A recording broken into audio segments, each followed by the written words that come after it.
Are you a woman standing at a crossroads, eager for change? It's time to connect with your authentic and empowered self at Boss Leap.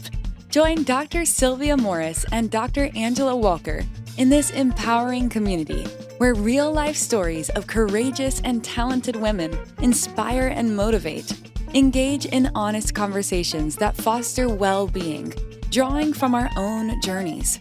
Let us guide you toward profound growth and transformation in both your personal and professional life. Here are your hosts, Dr. Sylvia Morris and Dr. Angela Walker.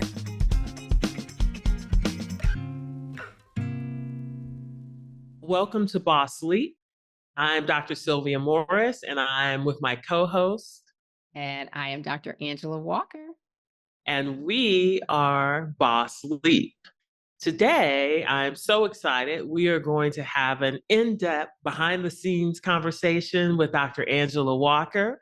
We're going to find out lots of tea, shall I say, about her life and how we came to do Boss Leap. So without further ado, I'm going to introduce my co-host, my friend, my co-author, Dr. Angela Walker. Thank How you doing today? I am good. I'm good. Happy to be here. Happy to be doing this with you. And hopefully you'll find that there's some tea. It's pretty milky here. It's like, I don't know if there's much tea, but there's always tea, always learning, always.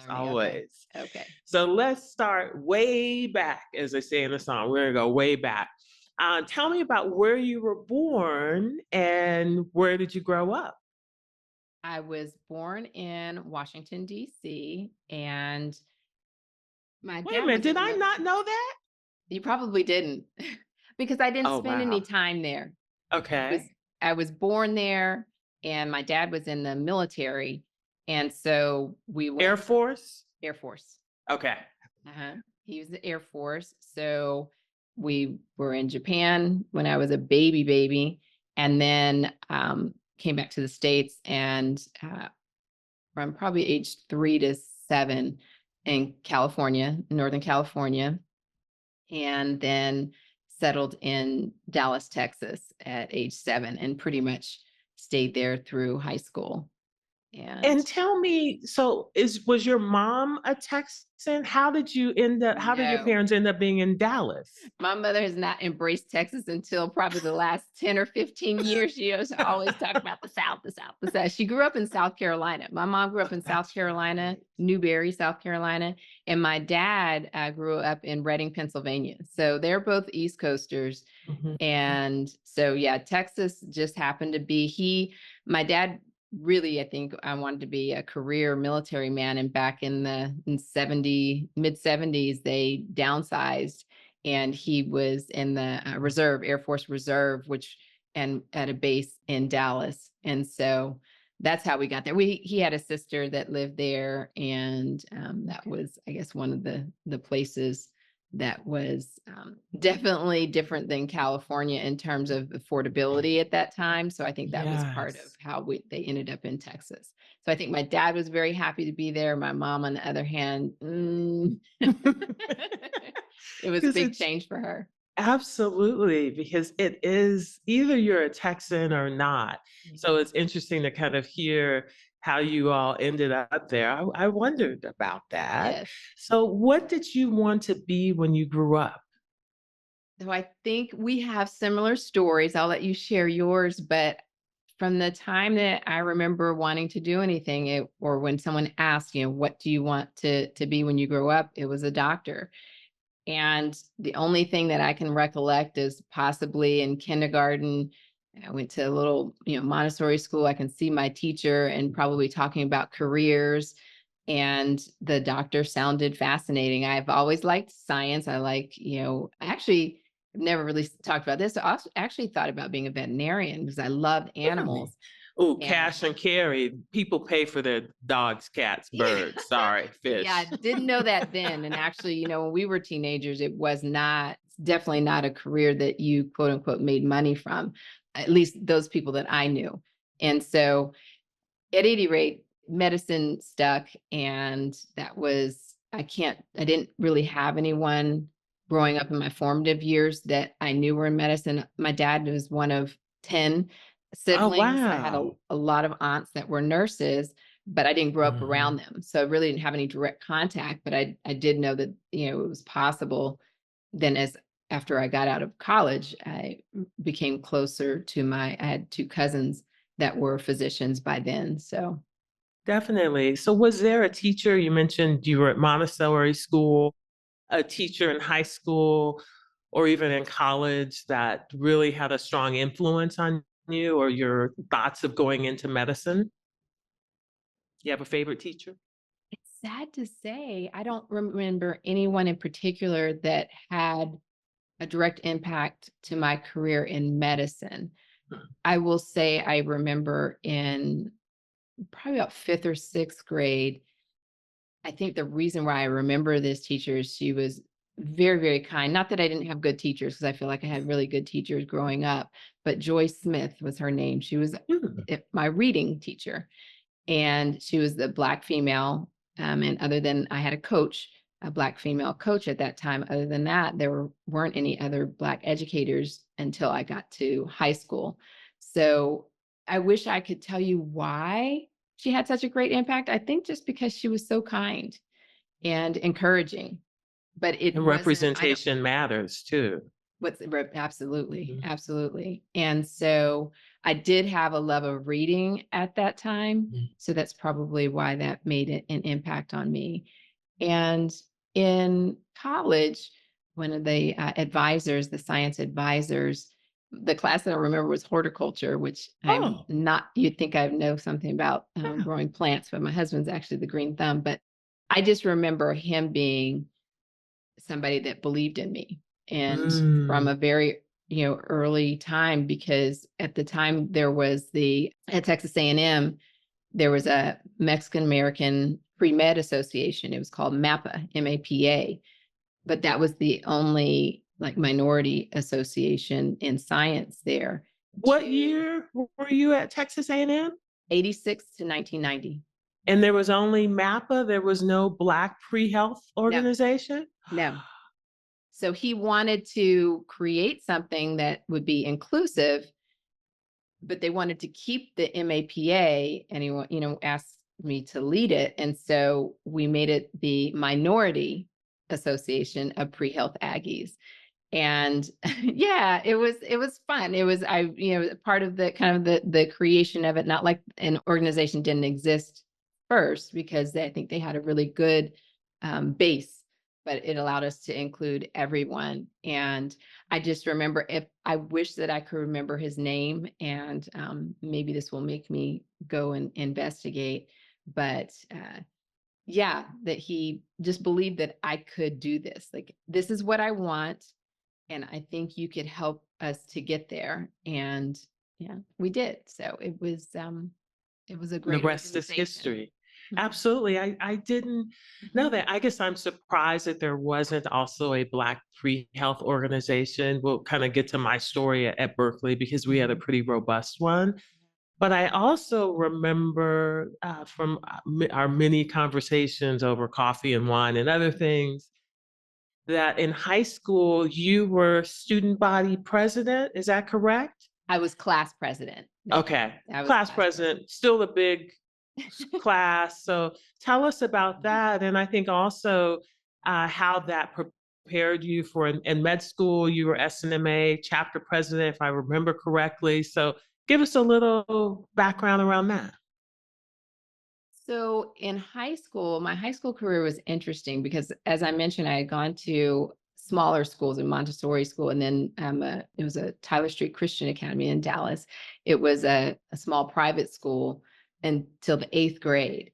And my mother taught at the public high school. It was a magnet school back then. So it was a large school that, Mm. bussed kids in from all over Dallas. And I begged and begged and begged and begged and begged to go. And then I got there, and I went from a class of 40 students to a class of 900. Woo. And Right. That'd be too much for me. It Okay. was. It was too much for me, but I had gotten my way and I got there, but I would sit in her classroom, until the bell rang, because Mhm. I'd ride to school with her. She was a bus driver. And I'd ride to school with her and sit in the classroom. And, I'd obviously meet some people in my classes, but it was very intimidating. And then, as you well know, my very best friend, Bridget, had gone to public school with a lot of the kids. So we had met through our mothers. And long story short, through her, I was introduced to a lot of people. But I say that because she really did help me kind of integrate into that large system. And I don't know, I think, some of the moxie comes from my parents just always saying, you can do this, you can do that, and just believing in myself. But I certainly didn't come in as a student leader in my freshman year. I kind of worked up to that once I was a little bit more comfortable in that. What I am hearing is that you were making boss leaps way back in high school because you went from a class of 40, we're just going to go ahead and repeat this, to leading a class of 900. So let's go back to Angela of the late 80s. Yes, we look great. It was the late 80s. And tell me how you mentioned the word moxie, and I think that that is so appropriate. How did you go from sitting in kind of the back of the class or sitting, waiting for class to begin, to leading, to deciding, hey, I think I can be class president? How did that evolve? I wish I could just bottle it all up and be able to tell someone. I knew what I wanted. I knew I always wanted to serve. So I've always been in, I think, servant roles and leadership roles. And I guess felt like I was good at it, always been a people You person, are? but I've just been wired to be in the midst of whatever's going on versus sitting on the sidelines. And so it just became a goal that looked like it was attainable. Because I'm an only child, and Me too. yes. So I think you gain some independence, and you know, hopefully for a lot, some self-confidence, that because if you don't do it yourself, then no one else is doing it for you. And that was helpful. So I tell, a lot of the moms that we haven't talked about that, but I'm an OB-GYN. And so I have moms that worry about having an only child. And I said, but if it gives you nothing, I think it gives you independence.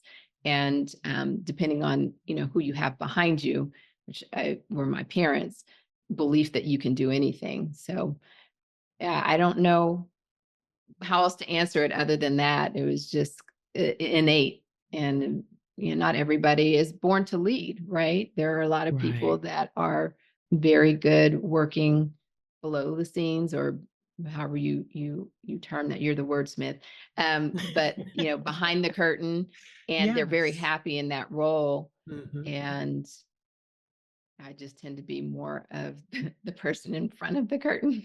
Absolutely. And it's really important for us to kind of know where our strengths are, as well. But I think the basis or the groundwork is service.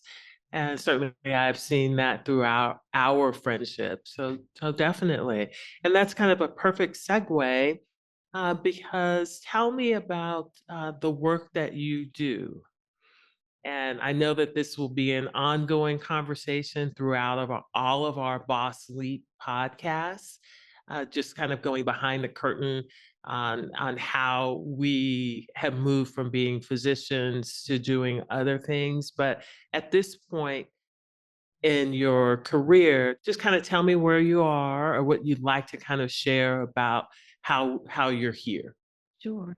So career-wise, I am an OB-GYN and delivered babies for 25 years. And then about 2.5 years ago, made a career pivot, which we talk about, or a leap to a You different made that lily leap. pad, Mhm. and made a move towards working outside of the office and outside of the hospital. and have done more career in some utilization management, which is charting, reviews, things of that nature. But I've also been interested in still women's health and the women's health arena, and have felt for a long time that I wanted to speak to a larger audience. When we're in the office and you're tied to 10, 15, 20 minutes typically max of talking to a woman about all things, mental health, physical health, emotional health, you run out of time. And I have always felt like medicine should be more preventative than treatment, if at all Mhm. possible. And my passion, which hopefully is aligned with my purpose, is to create a world in which women are empowered to make moves and choices that help to prevent a lot of the things in our paths that we know that can really throw us off in terms of our overall health. So I've moved in that pathway with speaking and coaching, health coaching. So my business is Dr. Walker, and the program is called Health Style. So that's been a lot of fun in the making. And what's the name of the website for Health Style? DrAngelaWalker.com. Okay. All right. And people can contact you on your website.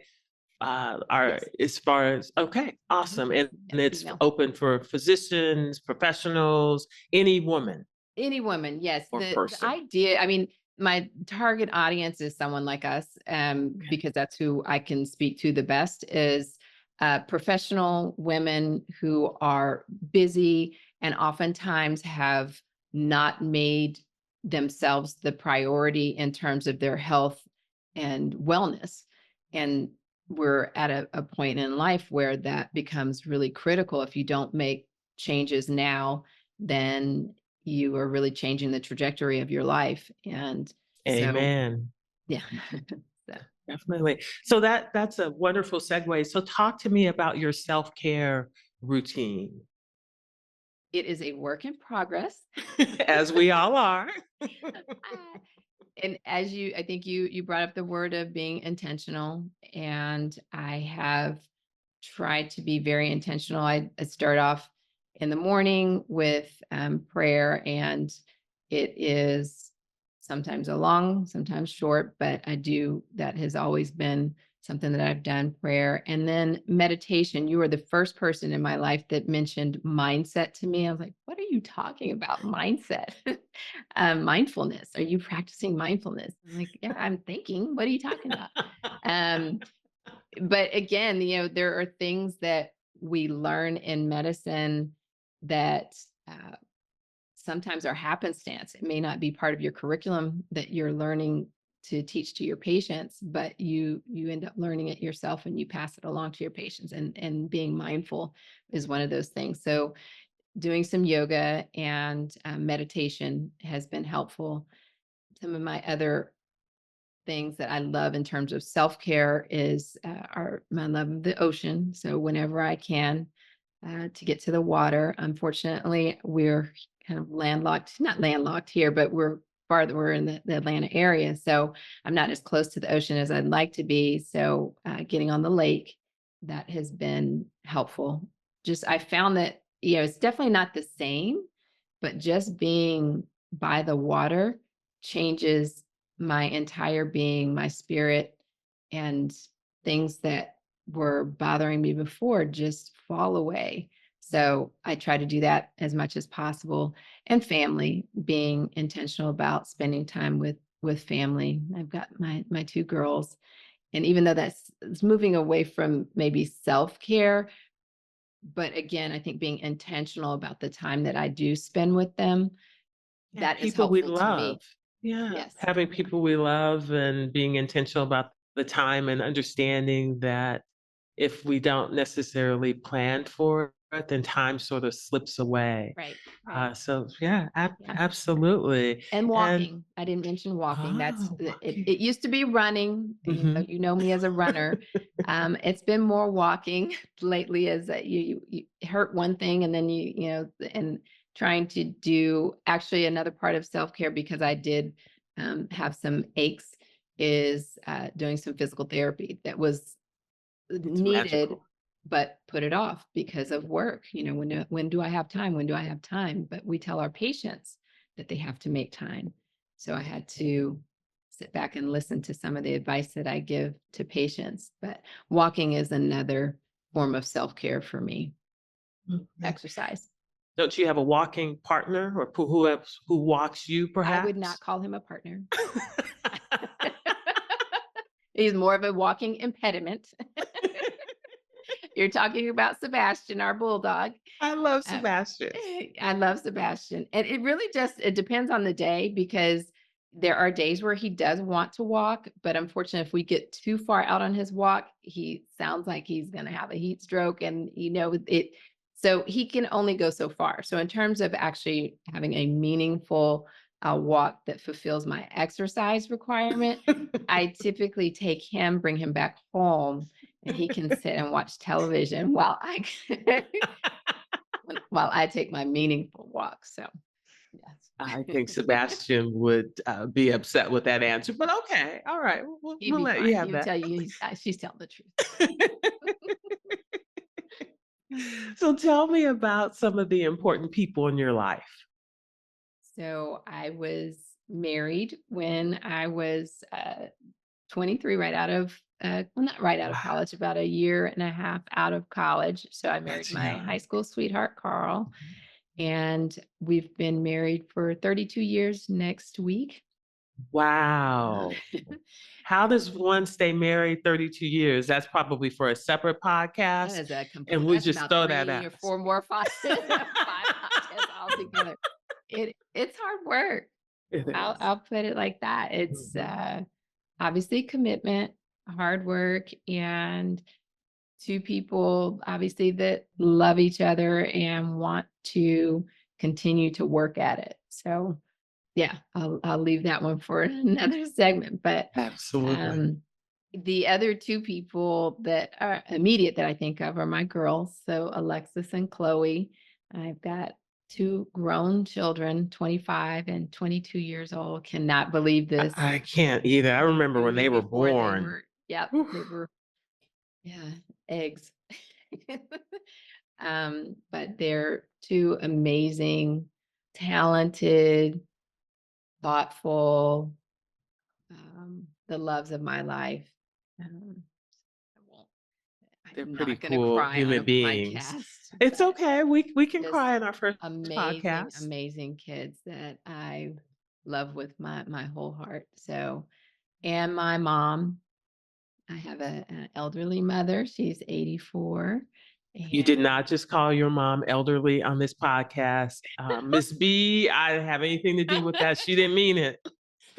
she is thriving. She is a firecracker, but She yeah, is. she's 80. She'll be actually I'm not gonna do that to her. She'll be 84 in October, but she's Awesome. full of life and loves life and wants to do all that she can to make the rest of her life meaningful, which I get a lot of I think my health. Moxie. Yeah, definitely my moxie for sure.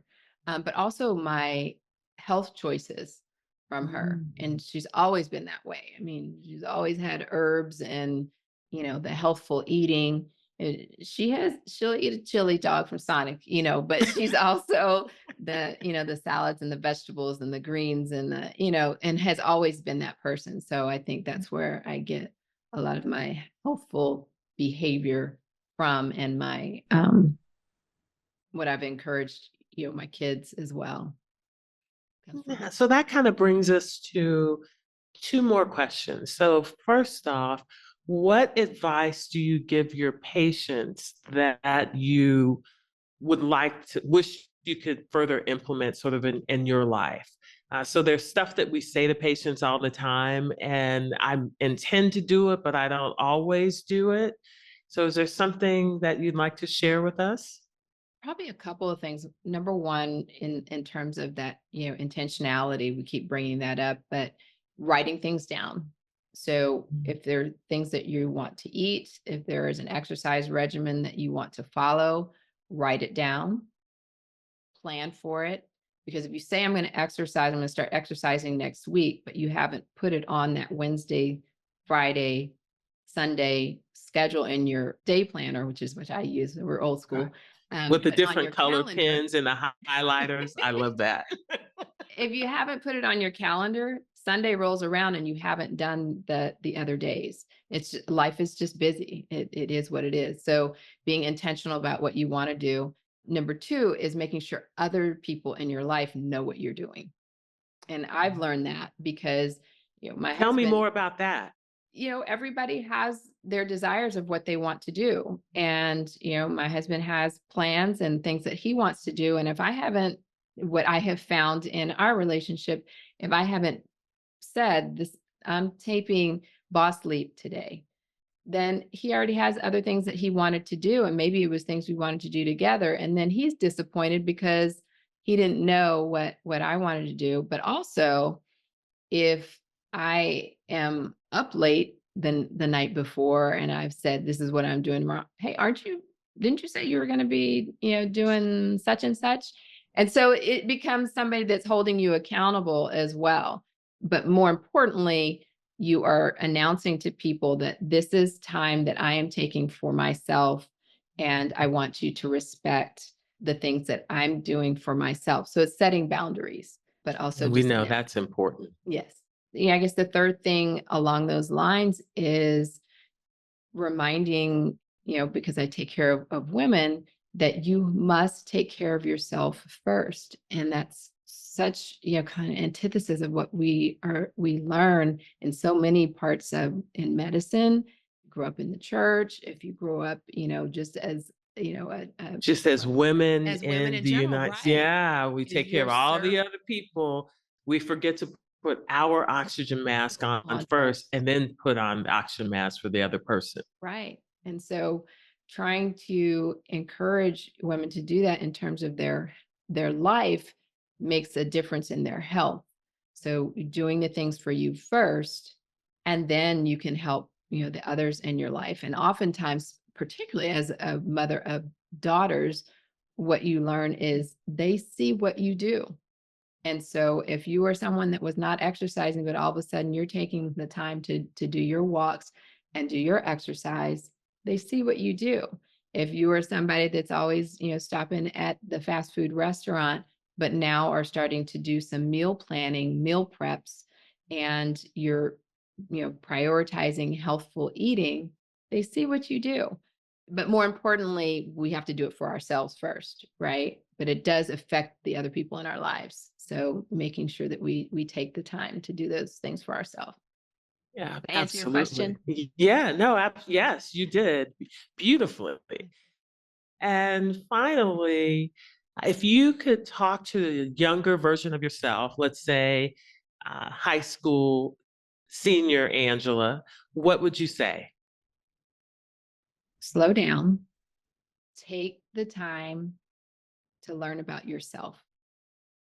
I think that's so hard, and something that I really try to drive home with my girls is learn about the things that you love. At 18, you might not know everything that really sets a fire under you, and you don't really know yourself.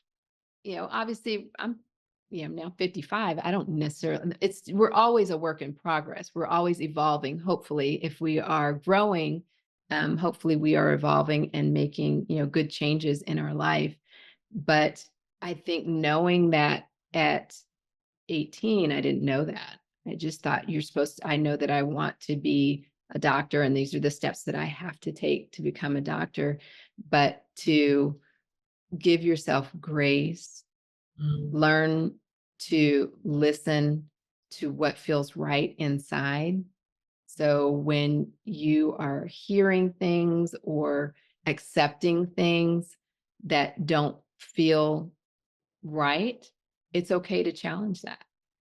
Because at the end of the day, you have to be true to yourself, because if you make exceptions or you are following, someone else's path, at the end of the day, you will at some point come to realize that that is not serving you well. And so be patient with life, enjoy every day, and don't delay, we say delay gratification in terms of like financial things. Yeah, it's okay to delay that, but don't delay enjoying the small things in life. If that makes sense, because you should be able to find joy in every day. Even though we wanted to become physicians and we have to work hard, you should still find something to enjoy every step along the way. It's not like once you get to a certain step in life that all of a sudden, you push the happy button and suddenly you're happy. No, yeah. We know that that's not the way it works. It does not. Well, this has been an awesome conversation, Angela, and such a wonderful way for our listeners to get to know you as we embark upon Boss Leap. So I want to thank you for being authentic. And the favorite word that you said today for me was grace. To remember to have grace, be intentional, and to have grace for yourself. So thank you very much. You are so awesome, Sylvia. And I love talking to you. And obviously that's why we're doing this together. And I can't wait for our listeners to hear more about you on the upcoming episode. So thank you. I appreciate you listening to me and asking the questions that hopefully our readers and our listeners will find that gives them some clarity in terms of who they're dealing with here. So. Absolutely. So, Angela, may you be well. May you be well, Sylvia.